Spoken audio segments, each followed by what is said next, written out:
Ada nikmat batinah, yaitu kepuasan mendapatkan ma'rifatullah. Aku ulang lagi, kepuasan mendapatkan apa? Ma'rifatullah. Itu nikmat batin. Baik yang terkait Allah maupun terkait logika-logika tasawuf. Terkait Allah misalnya gini, misalnya kula mikirnya. Kula nu bolak-balik matur niki, berkali-kali di tempat ngaji ini. Mugi jenengan eling, mboten gadah masalah ingatan ini eling-eling. Eling-eling tenan. Wong nak soleh, ya soleh, soleh.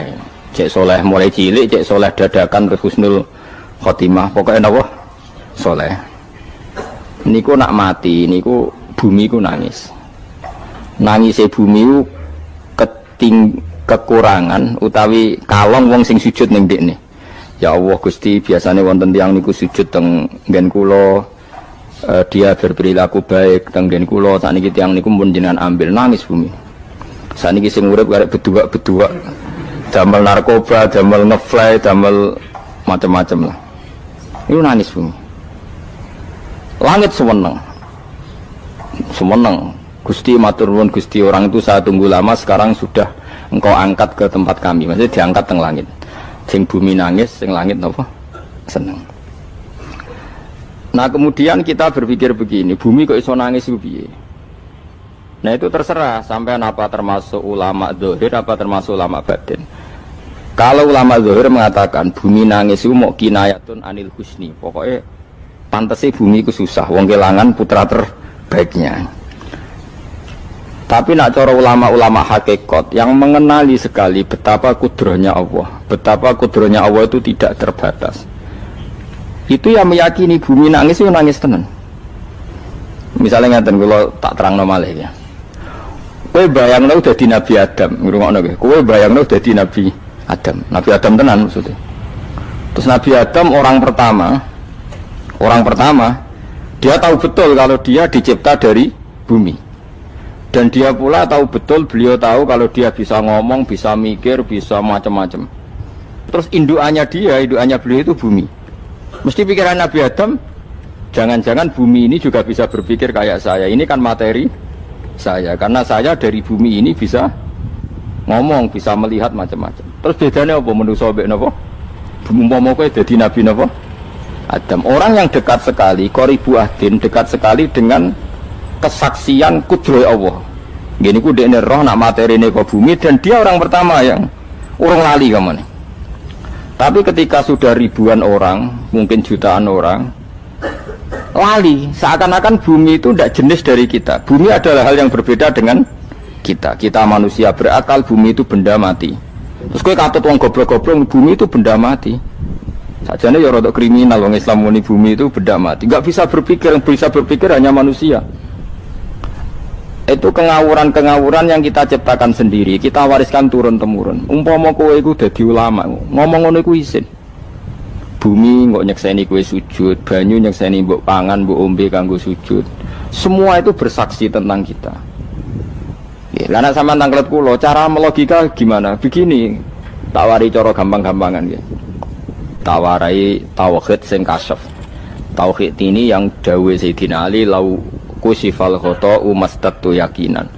Umpama somben tutup iku dibuka, akulah imanku ora tambah mbek pangeran. Karena tren dunia dan akhirat sama. Zaman yang dunia ya Allah ala kulli saing godin, kok zaman yang akhirat ya Allah ala kulli saing. Cara Sayyidina Ali, sampeyan aku matilah imanku ora tambah meskipun aku ora swarga neraka. Lah kena napa? Darah padha wae ning dunia ya pertunjukan kudratullah, ning akhirat ya pertunjukan kudratullah. Jadi pikirannya Sayyidina Ali seperti itu. Saya kan lahir misalnya tahun 1970. Berarti mulai Nabi Adam itu saya kan enggak ada. Ngerti-ngerti ada. Saya mengira waktu zaman tidak ada itu panjang apa cepat? Cepat, karena kita tidak melalui itu. Ujuk-ujuk wujud. Kadang aku mati ya wedi kan. Mau mati jebule kiamat 1 juta tahun kasih opo nang kuburan. Masuk di Khalillah itu. Makanya aku ya ora roh, tak tinggal turu sakmono kan yo nglilir. Nang nglilir terus nanti. Apa mlaku-mlaku nang donya, apa piye? Nak turu ya kok ngani ngoyo turu kok ribuan tahun lintas. Terus ya apa jajal? Sampeyan tak takoki, misalnya sampeyan ning kuburan iku apa? Apa ngadepi muka nakir tukaran terus itu keselen tukaran kok nopo ratusan ribu mungkin. Nah terus kita dilatih. Kata Sayyidina Ali gampang latihan seperti kata Sayyidina Ali, apa gampang udah jadi wong alim.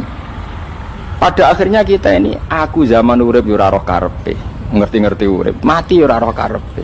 Pas mati sebenarnya petangin yo ora roh karepe, pokoke wa mata syauna illa ayyasyallah. Makanya masyhur itu dia ketemu orang ateis. Dia orang ateis itu anti Tuhan, anti Tuhan pokoknya. Dia ditanya, lalu kamu hidup itu karena siapa? Ya enggak tahu hidup. Lalu kamu mati yang menentukan siapa? Ya enggak tahu, kalau tahu mati. Ya berarti Anda enggak bisa menentukan diri kamu sendiri. Akhirnya dia taslim, ya ada yang menentukan. Lah ya ada yang menentukan itu dalam Islam disebut apa?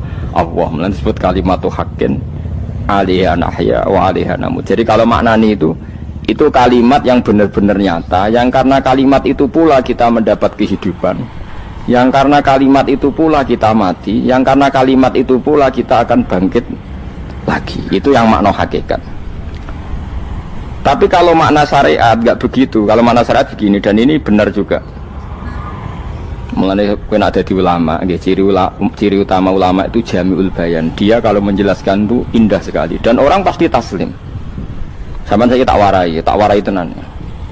Sama kan biasa wiridan la ilaha illallah kan biasa, mulai mimpin tahlil sampai kepeksa mergo do tahlil melok, sampai sing darani bid'ah akhirnya ya melok tanggane napa?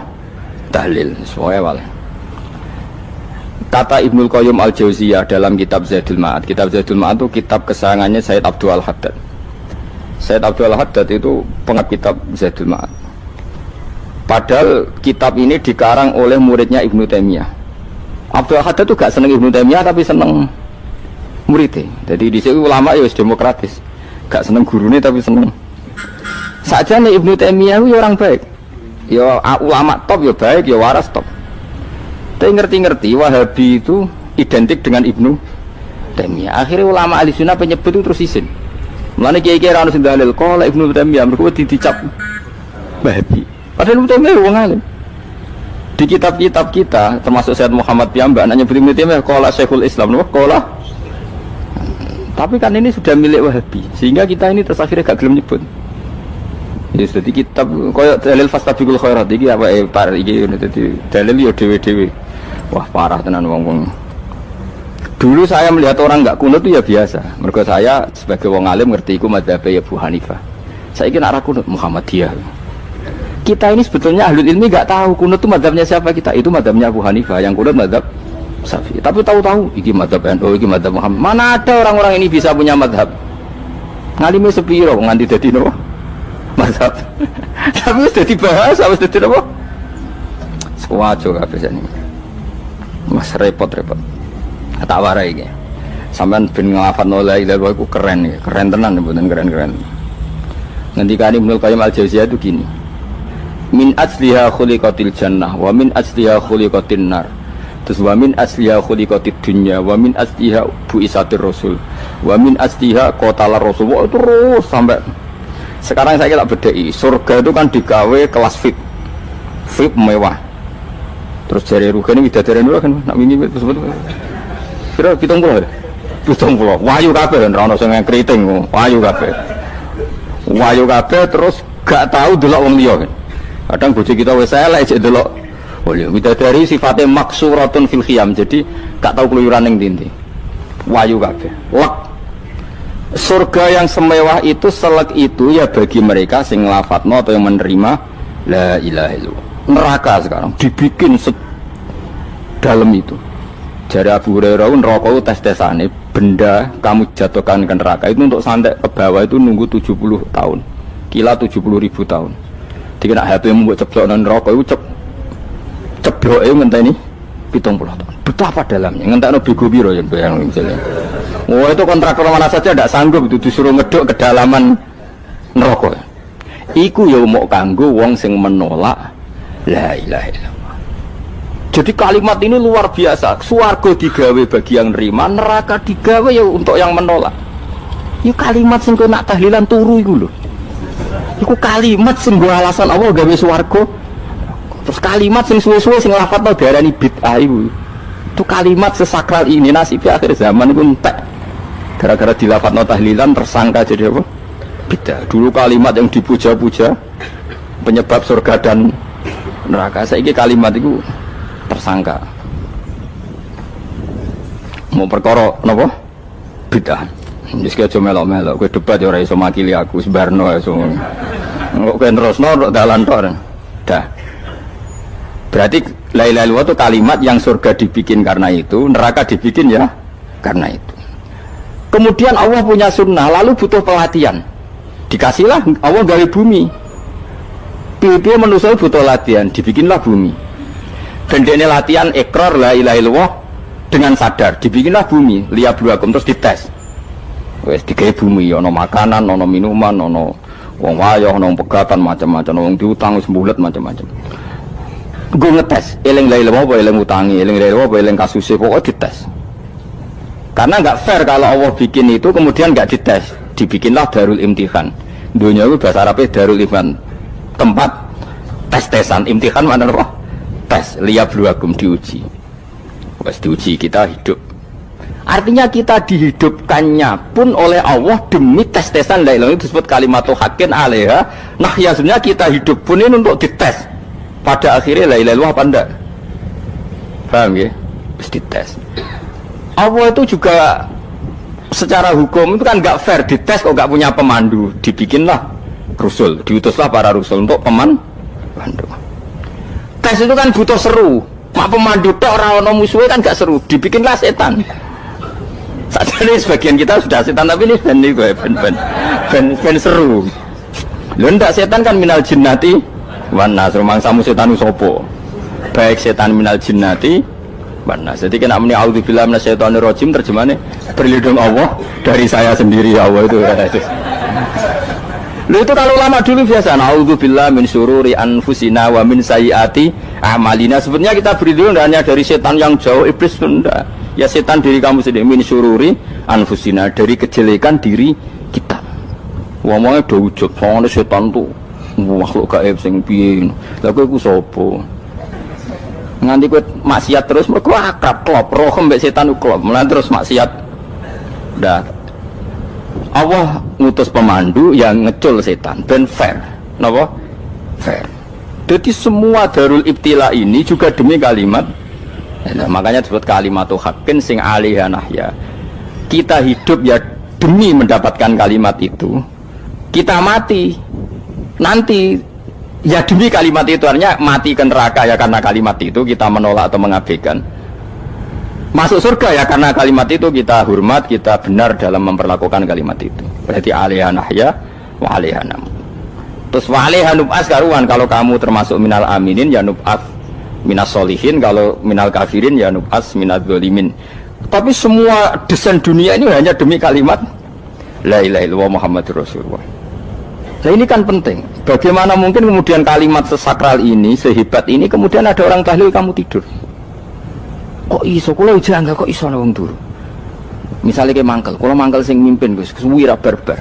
Bagaimana mungkin kalimat yang menyelamatkan Anda kemudian Anda anggap problem? Elek gak? Apalagi kamu anggap ini bid'ah. Nak cara kula oke lah, ndongakno mayit itu gak ono tuntunan Nabi. Tahlilan gak ono tuntunan. Tapi wis muni tok kono tok. Artinya menduk kono tok ora usah nyerang kalimah, enak kalimah tetap kalimah thayyibah. Soal kowe ora seneng sing tahlil, mergo tiga profesi lah iku wonge wae gedhinge aja geman. Ya saya misalnya, saya kadang enggak cocok sama mubalek karena kadang profesi. Tapi saya tidak pernah anti pengajian bagaimanapun itu membawa syiar Islam. Tapi kalau mubalek kadang ora seneng, kadang takok entuk piro. Bareng sangoni sithik, kok sumput mek transportasi ini. Lah ngono kok mbok senengi ku piye? Tapi kita terus gedeng keliru, itu sungguh siar Islam. Mana ada pengajian didengar orang banyak tanpa mubalek? Gak iso. Ini iso melepukno barang-barang ra penting jadi penting iso. Lah cara guruku teng sareng, lha ngapain melepuk nganggo panggung barang perkara. Tapi kadang ya benar. Yang namanya mudin mubalek ya itu bisa benar bisa salah. Tapi kamu gak boleh gedeng kalimatnya. Piye kalimat itu kalimat hak. Ini penting kalau utarakan, sehingga zaman Nabi Sugeng ini rungokno tenan ngaji kula. Zaman Nabi Sugeng ada sahabat namanya itu Usamah bin Zaid. Ini sahabat kesayangannya Nabi, hibbu Rasulillah. Usamah itu diutus Nabi perang. Ini dengerin nih, diutus perang. Pas perang itu si kafir tadi memenggal temannya. Ada yang tangannya putus, kakinya putus. Wah, seorang kafir ini sudah luar biasa. Bacok sana, bacok sini. Ketika terdesak oleh pasukan Usamah, kebetulan Usamah ini cakap ya, sama beberapa temannya orang Ansor. Orang kafir yang sudah qata'a arjulana wa qata'a aidiana, dia pas terdesak bilang la ilaha illallah. Terus sama Usamah tetap ditusuk, dibunuh karena dia berpikir ini qolaha muta'awid, dan dia melafadzkan kalimat itu hanya berlindung dari pembunuhan. Setelah dilaporkan Nabi itu marah besar. Nabi ngendikan kaifa anta ya Usamah bila ilaha illallah idza ja'at bika yaumal qiyamah.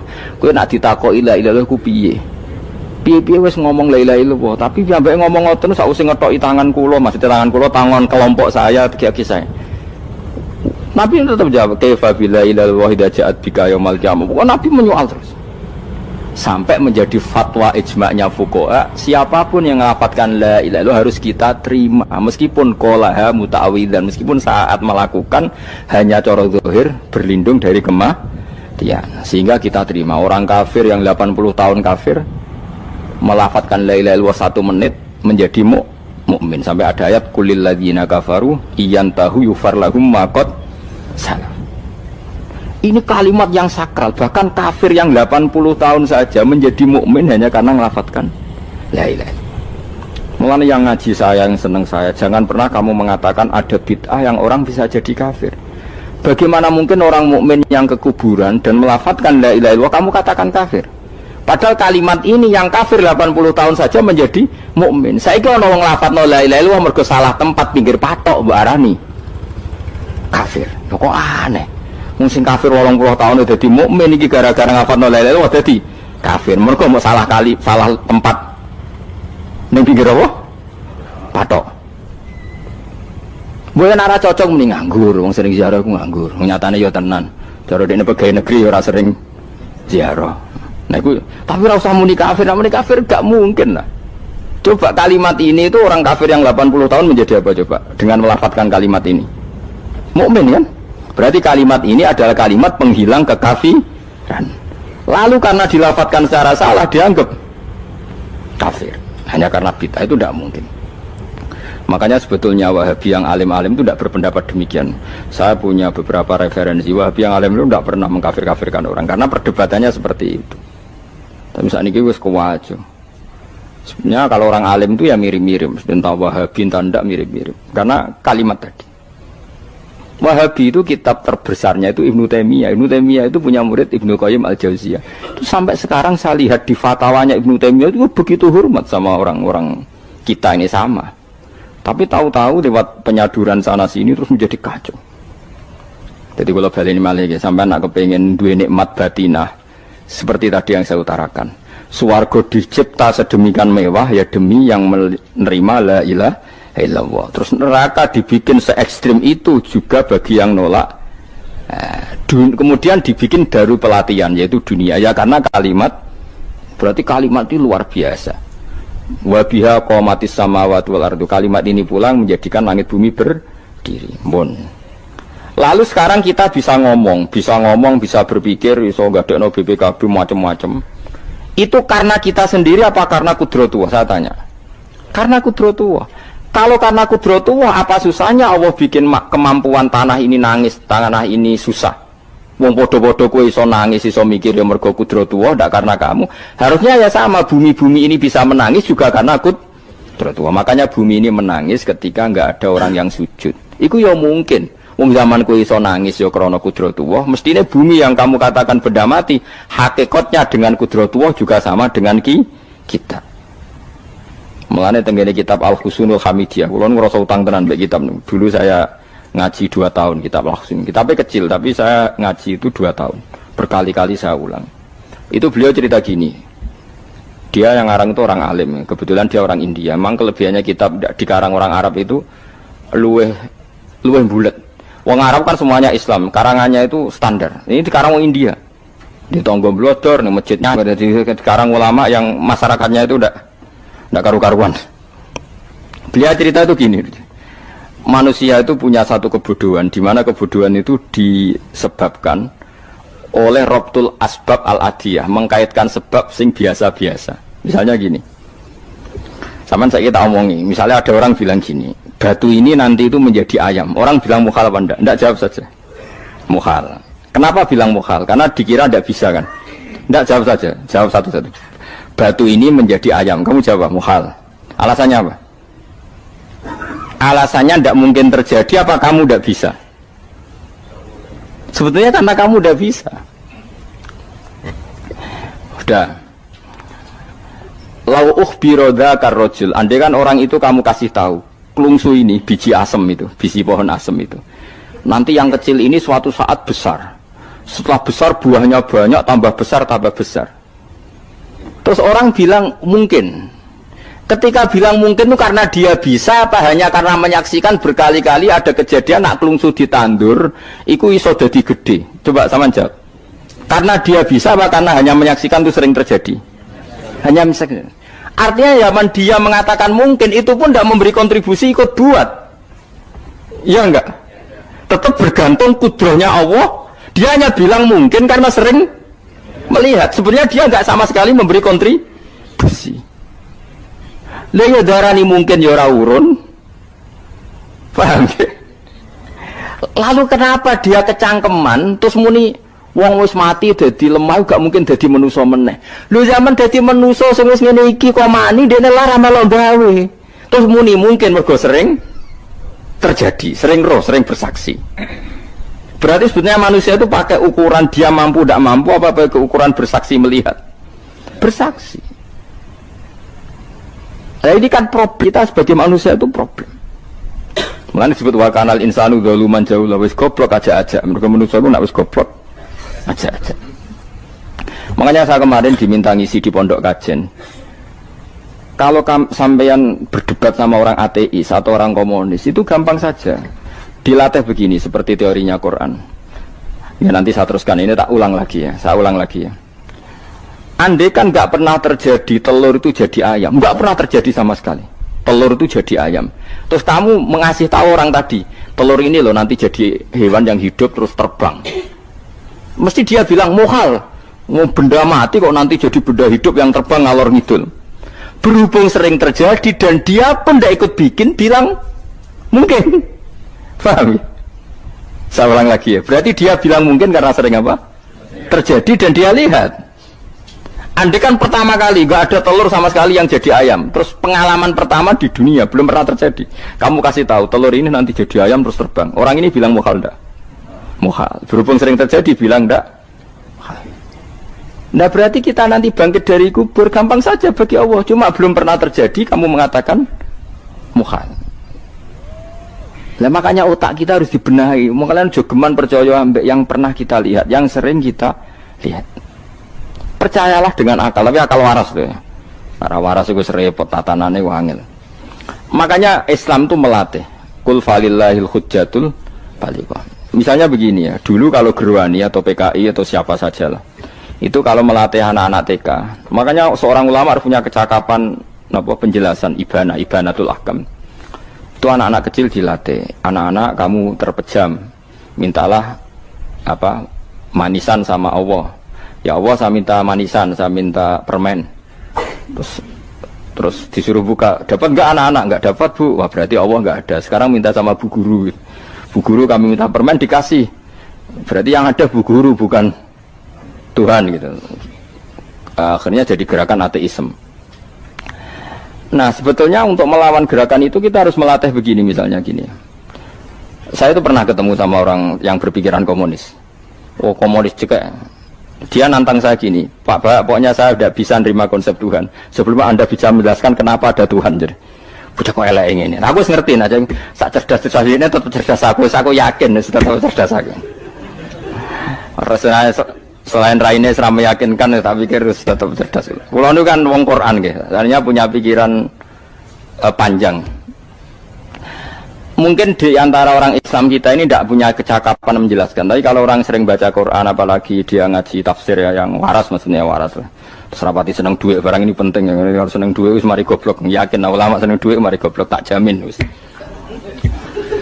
Umpama alim wis kelas B, kelas C gak bisa, tahqiq gak bisa. Kalau tahu dikandani konco kulo riyen ambek jenengan udah saya kaca akeh. Lah kena apa? Cok seneng duit kok.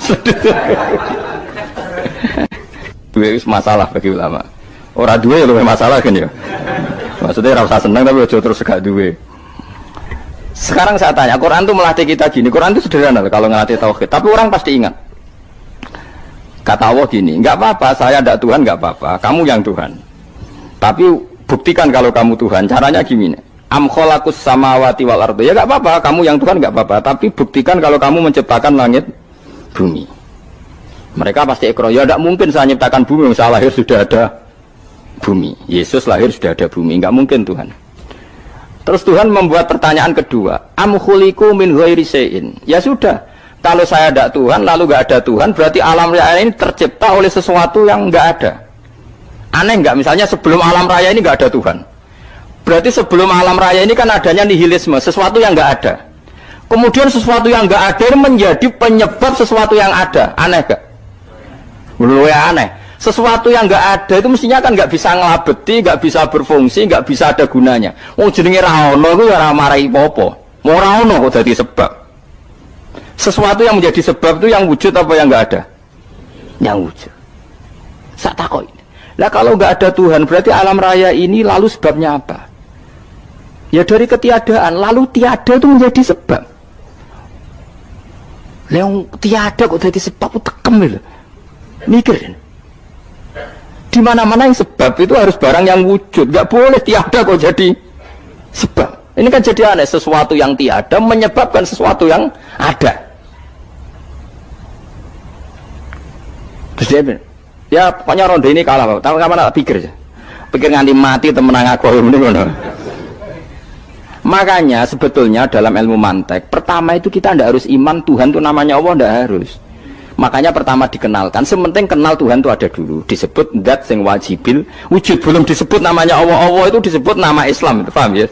Saya ulang lagi, Allah disebut itu nama Islam. Tapi kalau penemuan akal hanya sampai kita ini butuh zat sing wajibil wujud, sing menjadi penyebab semua alam raya ini. Di bahasa Arab disebut musabbibul asbab. Belum menyebut Allah musabbibul asbab.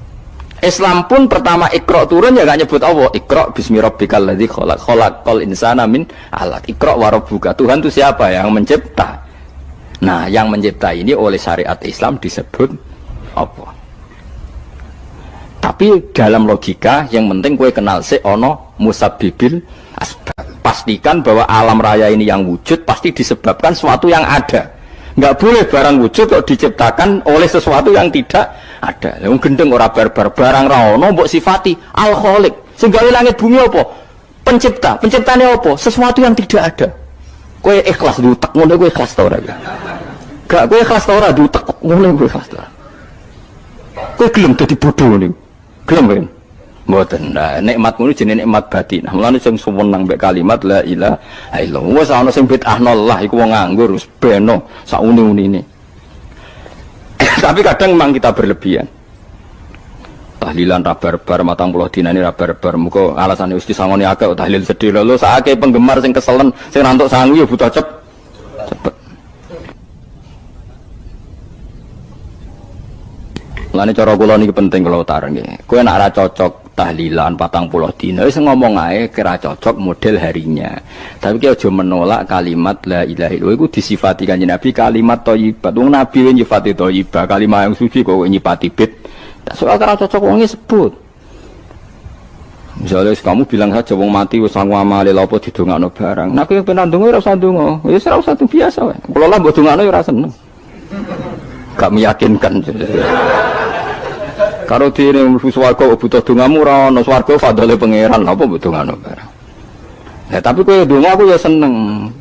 Senenge ya semau lah timbang nyanyi-nyanyi rame-rame sadok donga. Mbok mandi mbok ora pokoke donga. Saya ulang lagi ya.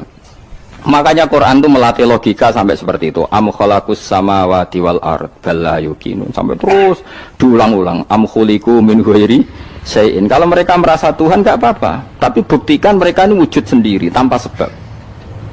Atau begini, kalau mereka tidak tahu sebab pencipta langit bumi, mereka sendiri suruh yakin kalau mereka adalah penciptanya. Amhumul khaliqun, nggak apa-apa. Ya tapi masih Abu Jahal gendeng lah, masih Abu Lahab ngawur lah, nak takoi. Ya wes pangeran kowe ke sing gawe langit bumi. Penggemarnya saja pasti tertawa. Masa Abu Lahab darani pencipta langit bumi, wong lahir ning bumi. Tapi Quran oleh gojlok am khalaqus samawati wal ardo. Apakah mereka menciptakan langit bumi? Bala yuqinu, mereka pun tidak pernah yakin. Jadi itu pangeran. Makanya di mana-mana orang alim itu suka debat. Karena pangeran sendiri kalau menjelaskan kebenaran seringnya juga nantang debat. Kata Allah, "Qul ara'aytum ma tad'una min dunillah aruni madza khalaqu minal ardi am lahum syirkun fis samawat." Enggak apa-apa mereka Tuhan kata Allah, tapi buktikan zaman langit diciptakan mereka memberi kontribusi apa? Apa urun bego, apa urun cagak, apa piye lah pas aku gawe langit iku dekne urun apa jare am lahum syirkun fis samawat. Misale urun apa lah? Urun tol, urun apa lah.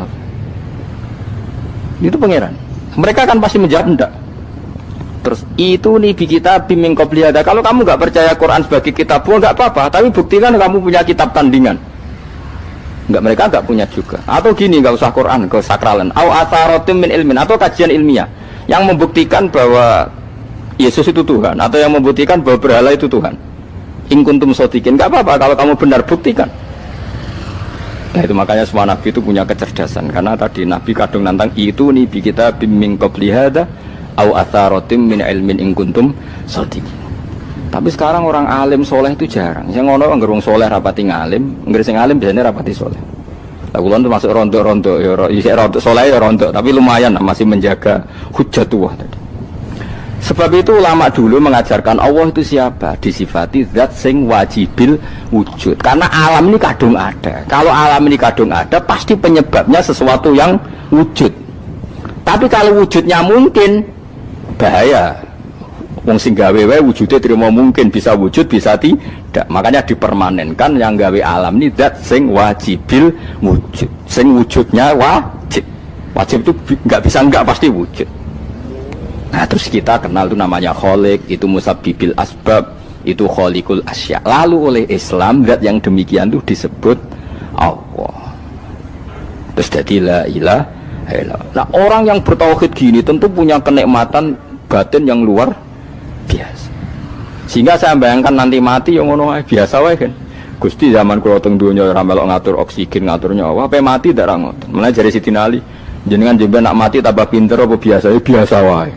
Ning bumi yo ndelok kudrahe Allah, kok ning akhirat ndak ra padha wae ndelok kudrahe Allah. Mulane beliau masyhur guyonan beliau lau kusifal ghata mastatu yakinan. So ben aku nek mukasyafah ning akhirat imanku yo ora tambah, ya biasa wae, standar-standar wae. Maksudnya kue ning dunya ujung-ujungnya paling pokok ya menyaksikan kudratullah. So ben ning akhirat ujung-ujungnya paling pokok ya delok kudratullah.